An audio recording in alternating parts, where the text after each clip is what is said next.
নমস্কার, আপনারা দেখছেন আপডেট পত্রিকা। খবরের প্রথমে দেখে নেব আজকের সংবাদ শিরোনাম। গত কয়েক সপ্তাহ ধরে রাতে বাংলাদেশ সীমান্তে ঠিক কি হচ্ছে ফাঁস করলেন বিএসএফ কর্তা। ওরা যেন শান্তিতে কাজ করতে পারে, শওকতের ঘাড়ে ইনফোসিসের নিরাপত্তার দায়িত্ব দিলেন মমতা। অভিজিৎ গঙ্গোপাধ্যায় শোকজ করতে পারে দল, বিজেপির সাংসদকে ঘিরে জোর জল্পনা। কাল কলা চুষবো না, নিউক্লিয়ার বোম লঞ্চ করা হবে, ভারতকে হুঁশিয়ারি, বাংলাদেশের অবসরপ্রাপ্ত সেনাকর্তার হুমকি মোদীকেও। সংখ্যালঘু মন্তব্যের মাসুল মুখ্যমন্ত্রীর নির্দেশে বাধ্য হয়ে যা করছেন ফিরহাদ। এবার আরাকান আর্মির দখলে সীমান্তবর্তী মংডুর শহর, চাপের মুখে বাংলাদেশের অন্তর্বর্তী সরকার। কেরলে গ্রেপ্তার বাংলাদেশি জঙ্গি, বিসমিল্লাহ বলে কুরবানি দিয়ে দেব, যোগীকে খুনের হুমকি, গ্রেপ্তার মালদার যুবক। আসছে বিস্তারিত খবরে। ভারত বাংলাদেশের সীমান্ত পরিস্থিতি নিয়ে উদ্বেগ বেড়েছে বেশ কিছুদিন ধরেই। অবশেষে মুখ খুললেন বিএসএফের দক্ষিণবঙ্গ ফ্রন্টিয়ারের আইজি মনিন্দর সিং পাওয়ার। অনুপ্রবেশের আশঙ্কা কতটা সত্যি, কতটা সতর্ক বিএসএফ তা নিয়ে উত্তর দিলেন তিনি। জানালেন, গত কয়েক সপ্তাহ ধরে বিশেষ ব্যবস্থা করা হয়েছে, সতর্ক করা হয়েছে বিএসএফকে। যে অংশগুলিতে কাঁটাতার নেই সেগুলি নিয়ে চিন্তা বাড়ছে বলে জানিয়েছেন বিএসএফের অন্যতম শীর্ষ কর্তা। তবে সেখানে অতিরিক্ত জওয়ান মোতায়েন করা হয়েছে। শুধু তাই নয়, এই বিষয়ে তৎপর কেন্দ্রীয় স্বরাষ্ট্র মন্ত্রক, বিশেষ সরঞ্জামেও ব্যবস্থা করা হয়েছে। বিএসএফের আইজি বলেন, সীমান্ত পাহারায় গত কয়েক সপ্তাহ ধরে আধুনিক সরঞ্জাম ব্যবহার করা হচ্ছে, বিশেষ করে রাতের পাহারায়। এক্ষেত্রে স্বরাষ্ট্রমন্ত্রীর যে রকম নির্দেশ আছে সেই অনুযায়ী কাজ করা হচ্ছে। বর্তমানে বাংলাদেশের ভেতরে যে ধরনের উস্কানিমূলক মন্তব্য করা হচ্ছে তা নিয়ে জওয়ানদের সতর্ক থাকার নির্দেশ দেওয়া হয়েছে। বিএসএফ কর্তা জানিয়েছেন, শীর্ষ কর্তৃপক্ষের নির্দেশ ছাড়া যাতে কোনো রকম পদক্ষেপ না করা হয় সেই ব্যাপারে জওয়ানদের নির্দেশ দেওয়া হয়েছে। প্রত্যেকটি সীমান্তের দায়িত্বে থাকা ব্যাটালিয়নকেও বাড়তি দায়িত্ব দেওয়া হয়েছে। জাল পাসপোর্ট আটকাতে সীমান্তে অভিবাসন দপ্তর এবং বিএসএফ সর্বদা নজর রেখেছে বলেও জানিয়েছেন তিনি। এক্ষেত্রে রাজ্য পুলিশ বিএসএফ এর সঙ্গে যোগাযোগ রেখে কাজ করছে। সিম কার্ড নিয়ে যদি কোনো ইস্যু হয়ে থাকে সেটাও বিএসএফ এর তরফে দেখা হচ্ছে।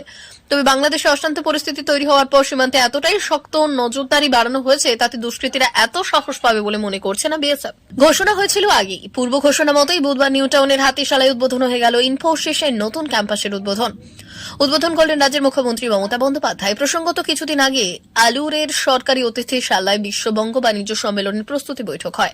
বৈঠকের ডাক দিয়েছিলেন মুখ্যমন্ত্রী। ওই বৈঠকে রাজ্যের শিল্প এবং বাণিজ্য জগতের একাধিক খ্যাতনামা ব্যক্তিত্বদের উপস্থিত থাকতে দেখা যায়, যেখানে ইনফোসিসের একটি নতুন ক্যাম্পাসের কথা শোনা যায় মমতার মুখে।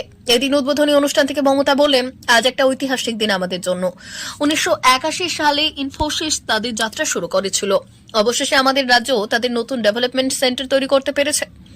একই সঙ্গে বারবার সাহায্যের প্রতিশ্রুতিও দিতে দেখা যায় মমতাকে। সাপ বললেন, আমাদের সরকার সব রকমের সাহায্য করবে। এই কথা বলতে গিয়ে মমতার মুখে শোনা যায় ক্যানিং পূর্বের বিধায়ক তথা বিধানসভার স্ট্যান্ডিং কমিটির চেয়ারম্যান শওকত মোল্লার প্রসঙ্গ। তাকে খানিক নির্দেশের সুরেই বললেন, ওরা যাতে সব রকম সহযোগিতা পায় তা আমাদের দেখতে হবে। পুলিশকেও মনে করান তাদের দায়িত্বের কথা। মমতা বললেন, এটা বর্ডার এরিয়া। যে এলাকায় নতুন ক্যাম্পাস তৈরি হচ্ছে তা Kolkata police, Bidhannagar police commissionerate ও পশ্চিমবঙ্গ পুলিশের কাজের পরিসরের মধ্যে পড়ে। তাই কাজের ক্ষেত্রে ভালো কোঅর্ডিনেশন দরকার। তাই যাতে কোনো বাধা না আসে, কোনো অশান্তি না হয়, ওরা যাতে শান্তিতে কাজ করতে পারে তা দেখতে হবে। প্রসঙ্গত, কিছুদিন আগেই ভাঙড় এসেছিল কলকাতা পুলিশের হাতে। তবে বিগত কয়েক মাসে বারবার অশান্তির ছবি দেখা গিয়েছে ভাঙড় সহ আশেপাশের এলাকায়। গোষ্ঠী কোন্দলের অভিযোগে বিদ্ধ হয়েছে শাসক দল। এমতাবস্থায় ইনফোসিসের মঞ্চে শওকত মোল্লার মতো আরাবুল ইসলামের বিরোধী শিবিরের নেতার নাম তাৎপর্যপূর্ণ বলেই মত রাজনৈতিক বিশ্লেষকদের বড় অংশে। খোঁচা দিতে ছাড়েনি বিজেপি। বড় বিজেপির সভাপতি সুকান্ত মজুমদার বললেন, শওকত হচ্ছে নম্বর 1 গ্রেডের গুন্ডা। তাকে মুখ্যমন্ত্রী দায়িত্ব দিচ্ছে গুন্ডা দমন করার জন্য। আসলে মাল তোলার দায়িত্ব পেল শওকত। মাননীয় বুঝিয়ে দিলেন, এখানে যা মাল তোলা হবে সব শওকত তুলবে। সংসদে এক দেশ এক নির্বাচন বিল পেশ সময় সংসদে ছিলেন বিজেপি 20 জন সাংসদ। তাদের মধ্যে অন্যতম হলেন বাংলা তমলুক থেকে নির্বাচিত অভিজিৎ গঙ্গোপাধ্যায়। এই আবহে হুইপ অমান্য করার অভিযোগে তাকেও শোকজ নোটিশ পাঠাতে পারে দল। এমনই জল্পনা তৈরি হয়েছে। গতকালই লোকসভায় পেশ হয়েছে এক দেশ এক নির্বাচন সংক্রান্ত সংবিধান সংশোধনী 2টি বিল। বিল পেশের ক্ষেত্রে গতকাল ডিভিশন বা ভোটাভুটির দাবি তুলেছিলেন বিরোধী সাংসদরা। এমন কিছু যে হতে পারে তা আগেই আন্দাজ করেছিল বিজেপি। এই আবহে বিজেপি গতকাল লোকসভায় সব সাংসদদের উপস্থিত থাকতে হুইপ জারি করেছিল। তবে দেখা যায় বিজেপি 20 জন সাংসদ গতকাল অনুপস্থিত ছিলেন লোকসভা থেকে। এই আবহে রিপোর্টে দাবি করা হয়েছে, গতকাল সংসদে অনুপস্থিত সেই 20 জন সাংসদকে নোটিশ পাঠাতে পারে গেরুয়া শিবির। এমনই দাবি করা হচ্ছে রিপোর্টে। আর যদি তা হয় তাহলে বিজেপির বেশ কয়েকজন হেভিওয়েট সাংসদের হাতে কারণ দর্শানোর নোটিশ গিয়ে পৌঁছবে বলে জানা গিয়েছে। উল্লেখ্য, গতকাল এক দেশ এক নির্বাচন সংক্রান্ত বিলগুলি পেশের সময় লোকসভায় অনুপস্থিত 20 জন বিজেপির সাংসদদের মধ্যে রয়েছে কেন্দ্রীয় মন্ত্রী নীতিন গডকরি, গিরিরাজ সিংরা। সেই তালিকাতে আছেন অভিজিৎ গঙ্গোপাধ্যায়। এই নিয়ে বিজেপি সাংসদ জানিয়েছেন, তিনি যে ফ্লাইটে আসছিলেন তা 45 মিনিট দেরি করে, সেই কারণেই তিনি লোকসভায় সঠিক সময়ে হাজির হতে পারেননি। এর আগে 3 লাইনের হুইপ জারি যে সকল বিজেপি সাংসদদের বিল পেশের সময় লোকসভায় থাকতে বলা হয়েছিল, এই আবহে কেন হুইপ জারির সত্ত্বেও বিল পেশের সময় সাংসদরা লোকসভায় ছিলেন না তার কারণ জানতে চেয়ে দলের তরফ থেকে তাদের নোটিশ ধরানো হবে বলে জানা গিয়েছে। এদিকে এই সাংসদরা নিজেদের অনুপস্থিতির কথা আগে থেকেই দলকে জানিয়ে রেখেছিলেন কিনা তা নিয়েও স্পষ্ট নয়। এর মধ্যেই নোটিশ জারি নিয়ে জোর জল্পনা শুরু হয়েছে দিল্লির রাজনৈতিক মহলে। প্রসঙ্গত, গতকাল আইনমন্ত্রী অর্জুন মেঘওয়াল এক দেশ এক নির্বাচন সংক্রান্ত সংবিধান বিল 2024-এর কেন্দ্রশাসিত অঞ্চল আইন বিল 2024-এ পেশ করেন। এই বিল দুটি সংসদে পেশ হতে কংগ্রেস, তৃণমূল এবং সমাজবাদী পার্টির সাংসদরা বিরোধিতায় সরব হন। বিলটি পেশ করার ক্ষেত্রে বিরোধীরা ডিভিশনের দাবি তোলেন। সেই মতো স্পিকার ভোটাভুটির দাবি মেনে নেন। দেখা যায়, বিল পেশের ক্ষেত্রে ভোট দেন 269 জন সাংসদ, অপরদিকে বিল পেশের বিপক্ষে ভোট দেন 198টি। এই বিলগুলি পেশ করার পক্ষে কেন্দ্রীয় আইনমন্ত্রী অর্জুন রাম মেঘওয়াল প্রস্তাব দেন সেগুলি যৌথ সংসদীয় কমিটিতে পাঠানো উচিত। সংসদে এক দেশ এক নির্বাচন বিল পেশের সময় সংসদে ছিলেন বিজেপি 20 জন সাংসদ। তাদের মধ্যে অন্যতম হলেন বাংলা তমলুক থেকে নির্বাচিত অভিজিৎ গঙ্গোপাধ্যায়। এই আবহে হুইপ অমান্য করার অভিযোগে তাকেও শোকজ নোটিশ পাঠাতে পারে দল, এমনই জল্পনা তৈরি হয়েছে। গতকালই লোকসভায় পেশ হয়েছে এক দেশ এক নির্বাচন সংক্রান্ত সংবিধান সংশোধনী দুটি বিল। বিল পেশের ক্ষেত্রে গতকাল ডিভিশন বা ভোটাভুটির দাবি তুলেছিলেন বিরোধী সাংসদরা। এমন কিছু যে হতে পারে তা আগে থেকেই আন্দাজ করেছিল বিজেপি। এই আবহে বিজেপি গতকাল লোকসভায় সব সাংসদের উপস্থিত থাকতে হুইপ জারি করেছিল। তবে দেখা যায়, বিজেপির 20 জন সাংসদ গতকাল অনুপস্থিত ছিলেন লোকসভা থেকে। এই আবহে রিপোর্টে দাবি করা হয়েছে, গতকাল সংসদে অনুপস্থিত সেই 20 জন সাংসদকে নোটিশ পাঠাতে পারে গেরুয়া শিবির, এমনই দাবি করা হয়েছে রিপোর্টে। আর তা যদি হয়, তাহলে বিজেপির বেশ কয়েকজন হেভিওয়েট সাংসদের হাতে কারণ দর্শানো নোটিশ দিয়ে পৌঁছবে বলে জানা গিয়েছে। উল্লেখ্য, গতকাল এক দেশ এক নির্বাচন সংক্রান্ত বিলগুলি পেশের সময় লোকসভায় অনুপস্থিত 20 জন বিজেপির সাংসদের মধ্যে রয়েছেন কেন্দ্রীয় মন্ত্রী নীতিন গডকরি, গিরিরাজ সিংরা। সেই তালিকাতে আছেন অভিজিৎ গঙ্গোপাধ্যায়। এ নিয়ে বিজেপির সাংসদ জানিয়েছেন, তিনি যে ফ্লাইটে আসছিলেন তা 45 মিনিট দেরি করে, সেই কারণেই তিনি লোকসভায় সঠিক সময়ে হাজির হতে পারেননি।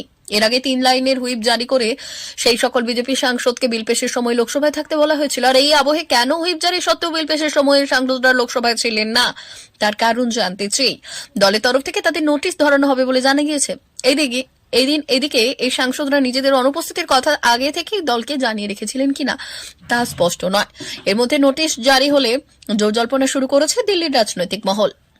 এতদিন চলছিল তর্জন গর্জন, এবার সরাসরি পরমাণু বোমার হুঁশিয়ারি পাকিস্তানি কট্টরপন্থী নেতার পর এবার বাংলাদেশের অবসরপ্রাপ্ত সেনা কর্তার গলাতেও ভারতকে পরমাণু বোমা হামলার হুমকি। বিজয় দিবসের সভায় ভাষণ দিতে গিয়ে ভারতকে নিশানা করলেন বাংলাদেশের অবসরপ্রাপ্ত সেনা কর্তা আলী আহমেদের কথায় স্পষ্ট পাকিস্তানের ওপর কতটা ভরসা রাখতে শুরু করে দিয়েছে তারা। কদর্য ভাষায় ভারতকে হুঁশিয়ারি দিয়ে বললেন যে ভারত 15 বছর বাংলাদেশকে গাভী হিসেবে ব্যবহার করেছে, সেই ভারতে গিয়ে আশ্রয় নিল। আমাদেরও অনেক বন্ধু রাষ্ট্র আছে যাদের কাছে নিউক্লিয়ার বোম আছে, তারা দিতে রাজি আছে। সুতরাং আপনি ব্যবহার করবেন, আমরা এখানে কলা চুষবো, এটা হবে না। এখান থেকে নিউক্লিয়ার বোম লঞ্চ করা হবে। হাসিনা দেশ ছাড়ার পর থেকেই বদলে গিয়েছে বাংলাদেশের ছবিটা। আর এই পাল্টে যাওয়া বাংলাদেশের পড়ে আছে ভারতের প্রতি রাশি রাশি ঘৃণা। সেই ঘৃণা থেকেই এবার বাংলাদেশের অবসরপ্রাপ্ত সেনাকর্তা নিশানা ভারতকে। খোদ নরেন্দ্র মোদীকেও নিশানা করতে ছাড়েনি বাংলাদেশের লিবারেল ডেমোক্রেটিক পার্টির চেয়ারম্যান। মোদীকে বলবো, বাংলাদেশের বিরুদ্ধে অবস্থান গ্রহণ করবেন না। আপনাদের অনেকগুলি দেশের অর্থনীতি নির্ভর করে বাংলাদেশের ওপর। বাংলাদেশের সঙ্গে পাঙ্গা নিলে এটা খুব কস্টলি হবে। শুধু প্রাক্তন সেনাকর্তা নন, বাংলাদেশের ছাত্র নেতার গলাতেও অনুরূপ ভারত বিদ্বেষ। ভারতের প্রধানমন্ত্রীকে নিশানা করলেন বাংলাদেশের ছাত্র নেতা। বাংলাদেশের টেলিভিশন চ্যানেল এখন টিভিতে এক ভাষণে জুলাই শহীদ স্মৃতি ফাউন্ডেশনের সাধারণ সম্পাদক শারজিস আলম বলে নরেন্দ্র মোদীকে আক্রমণ করলেন। তিনি বললেন, বাংলাদেশের মানুষ উগ্র সাম্প্রদায়িক মোদী বিরোধী। বাংলাদেশের সার্বভৌমত্ব প্রশ্নের মুখে পড়লে কাউকে ছেড়ে কথা বলবে না। এখন প্রশ্ন, বারবার কার ভরসায় ভারতকে হুঁশিয়ারি দিচ্ছে? সেই দেশের মৌলবাদীরা। কিছুদিন আগেই এক পাকিস্তানি কট্টরপন্থী নেতার গলায় শোনা গিয়েছিল পারমাণবিক শক্তি দিয়েও বাংলাদেশের পাশে থাকার বার্তা। ইউনূস সরকার ক্ষমতায় আসার পরই বাংলাদেশে একটু একটু করে বেড়েছে পাকিস্তানের তৎপরতা। পাকিস্তানিদের ভিসা দেওয়ার নিয়ম শিথিল করা, জিন্নাকে বাংলাদেশের জনক ঘোষণার দাবি তোলা থেকে শুরু করে 1971-এর পরই প্রথম চট্টগ্রাম বন্দরে এসে নোঙর করেছে পাকিস্তানি জাহাজ। সব মিলিয়ে বাংলাদেশের এই হুমকির পেছনে কোন তৃতীয় শক্তির ওপর ভরসা বিষয়টি স্পষ্ট। কথা আছে শব্দই ব্রহ্ম। মুখ ফসকে একবার যে কথা বেরিয়ে যায় সে কথা আর ফেরানো যায় না।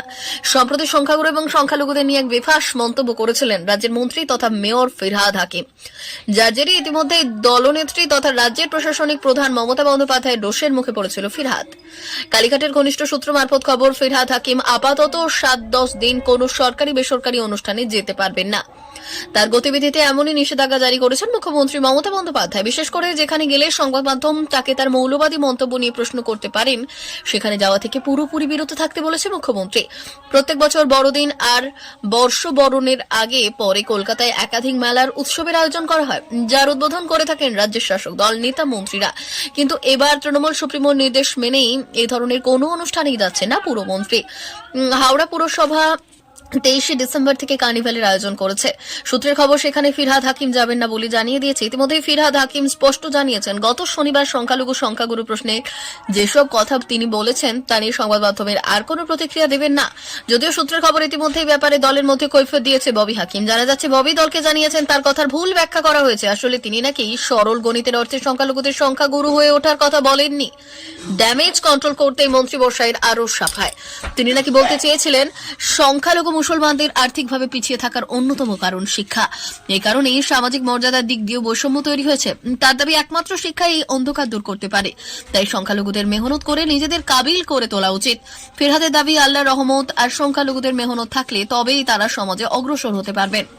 ফিরহাদ হাকিম বর্তমানে পশ্চিমবঙ্গের দুটি দপ্তরের মন্ত্রী, কলকাতা মেয়র এবং কেএমডির চেয়ারম্যান। এহেন মহানগরী গত শনিবার সংখ্যাগুরু প্রশ্নে জোর গলায় বলেছিলেন, আমরা বাংলায় 33% আর সারা ভারতে মাত্র 17%, তবে আমরা নিজেদের সংখ্যালঘু মনে করি না। এমন একদিন আসবে যখন আমরা এই সংখ্যাগুরুর চেয়ে সংখ্যাগুরু হব।